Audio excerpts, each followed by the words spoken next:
A primeira história é sobre conectar os pontos. Eu abandonei a faculdade após os primeiros 6 meses, mas depois eu continuei a frequentar as aulas como ouvinte pelos próximos 18 meses, antes de eu finalmente sair. Então por que eu larguei a faculdade? Isso começou antes mesmo de eu nascer. Minha mãe biológica era uma jovem estudante universitária e ela decidiu me colocar para adoção. Ela sentiu muito forte que eu deveria ser adotado por um casal que tivesse se graduado na faculdade, que tivesse um curso superior. Estava tudo acertado para que eu fosse adotado por um advogado e sua mulher, exceto pelo fato de que no momento em que eu nasci, eles decidiram no último minuto que eles realmente queriam era uma menina. Então os meus pais, que estavam em uma lista de espera, receberam uma ligação no meio da noite perguntando: "Nós temos aqui um inesperado bebê menino. Vocês querem ele?" Eles responderam: "Claro."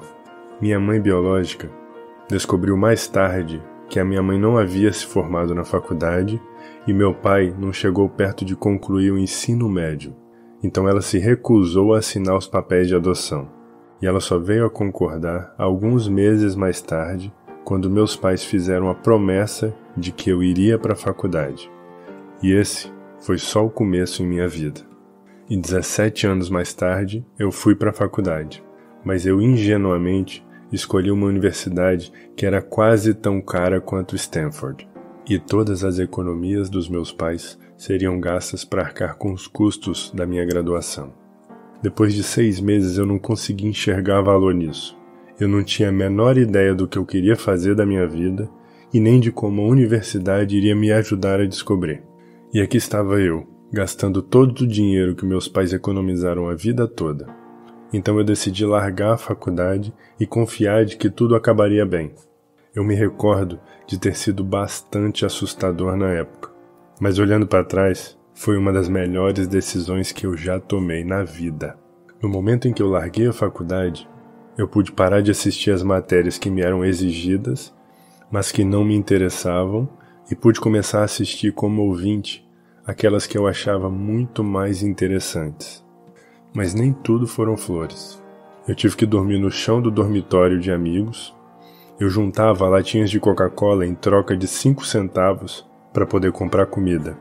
E eu andava 11 quilômetros, cruzando a cidade todo domingo à noite para ter uma refeição decente, uma vez por semana, no templo Hare Krishna, do outro lado da cidade. E eu amava. E muitas das atividades que eu me envolvia seguindo a minha curiosidade e a minha intuição se mostraram de um valor inestimável anos mais à frente. Deixa eu te dar um exemplo. A minha faculdade naquela época oferecia o melhor curso de caligrafia do país. Por todo o campus, todo pôster, todo letreiro, todo cartaz, todo panfleto era escrito à mão com uma caligrafia primorosa. E pelo fato de eu ter me desmatriculado e não precisar assistir às aulas normais, eu decidi por participar das aulas de caligrafia para poder aprender essa arte. Eu aprendi sobre fontes com serifa, sem serifa, sobre a variação de espaço entre as combinações diferentes de letras, sobre o que realmente faz uma tipografia excelente ser excelente.